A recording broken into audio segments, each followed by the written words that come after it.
সঙ্গিয়া আমি গুনাহগারের উদ্ধার কালাম না দিলে তাই দুনিয়া করলাম গুনাহ সারা বাইরে তোমার আশীর্বাদ দরবারে আনলাম তারপরে মেহেরবানি করিয়া আমাদের সকলের হাত ধরে তবু গুনাহ মঞ্জুর করিয়া দাও অপরে হাতের মাঝখান থেকে কাজ নজর করতে না চিরদিনাকে বহিরঙ্গ কাজ কবর চলে গেছে আল্লাহ কাজ নজর লোকাল কবর চলে গেছে বাবু আপনারা তোমার দরবারে বলে তুমি মওলাকে কত বছর হয়ে গেল কত যুগ চলে গেল বাবা কি হারাতে হয় না মায়ের জাহান্নাত পায় না সেই মায়ের জাহান্নাত তাকাইলে কোন ভাবে সব লেখা হয় সিংহা পুত্রীকে না মায়ের তোমাকে জান্নাতে ঢুকায় না রব্বুল আলামিন তোমার দরবার ফরিয়াদ করি মওলাকে আমাদের দাদা দাদিরা নাকি ফুটা ফুটা পৌঁছরা দুনিয়া পরবর্তীতে ঘুমিয়ে আছে আল্লাহ সকল কবরবাসীদের তুমি মাফ করিয়া দাও কবরগুলোকে জান্নাতে ঢুকায় দাও আল্লাহ তাআলা মওলার ফাসরা মুতবারা তোমার খালি শহরের অন্তর্গত মওলারে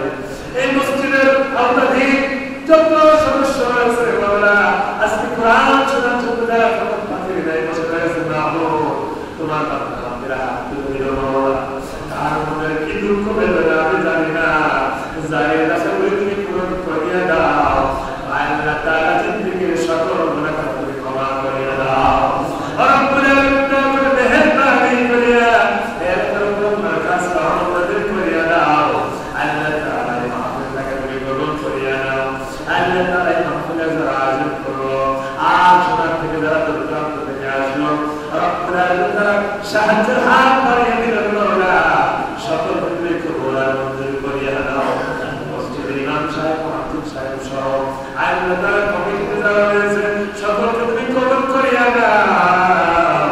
মেহেরবানি করে আমাদের সকলকে তোমার দিনের জন্য কবুল করিয়া দাও আজকের বছর থেকে আমাদেরকে শিক্ষা দেওয়ার তৌফিক দাও রব্বুল আলামিন জানিনা কোনদিন দোয়া করব তোমরা কাছে চাই মওলা ঈমান নিয়ে কবরে যাওয়ার তৌফিক দিও বেকার অবস্থায় কবরে দিও না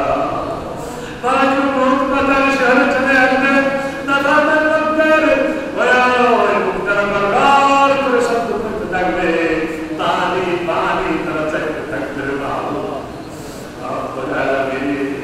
আপন তোমরা ঘর থেকে বের